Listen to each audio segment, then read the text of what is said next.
Hey, my name is Mike Bravo. I'm fifth generation Venetian over in Sunset Village, Sunset Avenue. And part of the Save Venice Coalition, along with Naomi and a lot of folks here. I didn't come with any prepared words, but I mean, there's a lot we've experienced in the last couple hours from this third annual Black History Month here in Venice.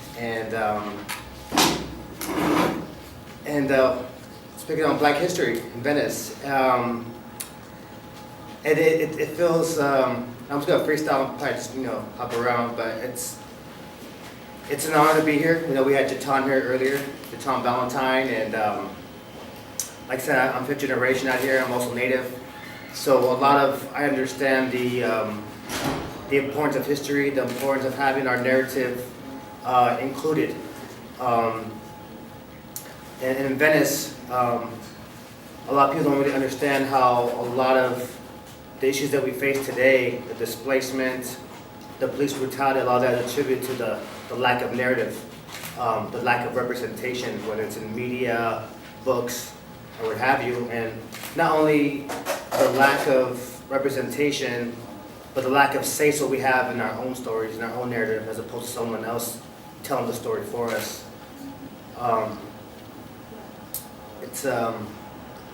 It's real critical, and earlier, we had disagreement, passionate exchange between a white and a black brother here, and I think it was very indicative of the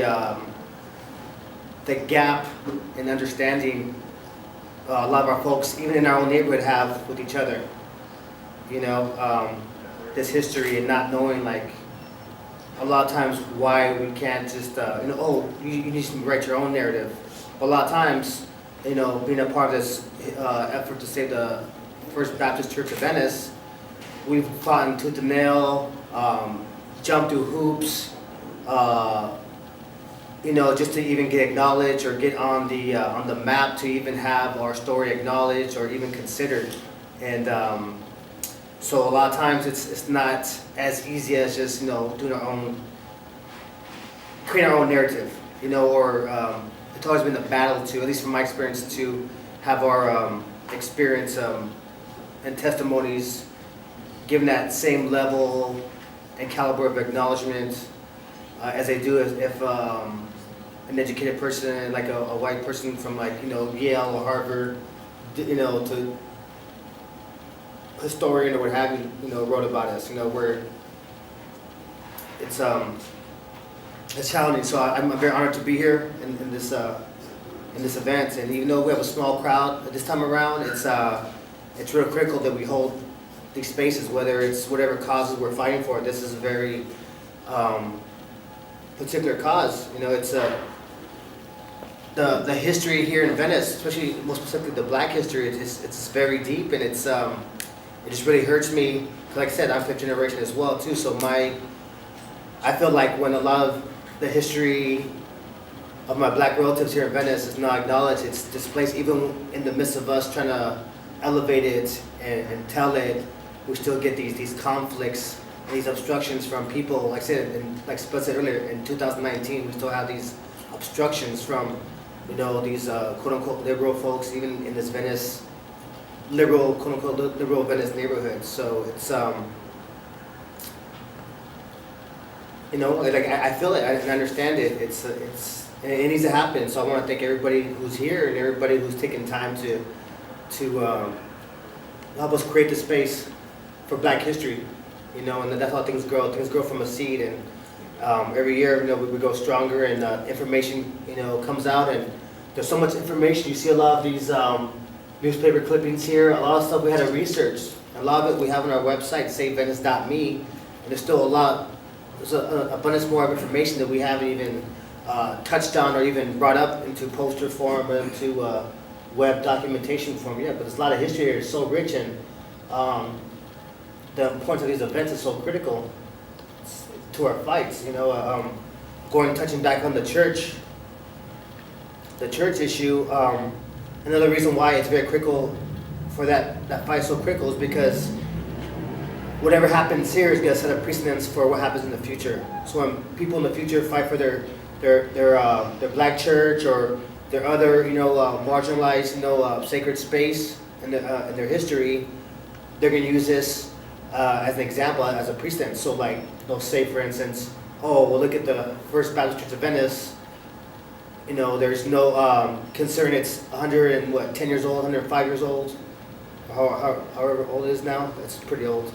The fact that it might fail to these assessments from historical committees and through these land use planning committees in Los Angeles, they could use it as an example of how to further marginalize the sacred spaces of a lot of other people moving forward. So just my freestyle here. I wasn't planning on any speech. So if anybody has any questions or comments you want me to speak on, I can add to that. I'll go. Actually, I have a comment. Yeah. You're talking about the stories being listened to, or listened to is one thing, much less heard, much less listened to.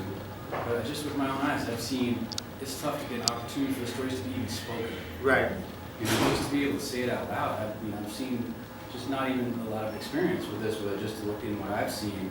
Oh, your 5 minutes are up, sir, or we're gonna have to ask you to tone down your remarks or whatever. So just being able to speak is even a challenge, man. So I know it's difficult. Yeah. No, thank you, and thank you for being around, for helping us, lift our voices up.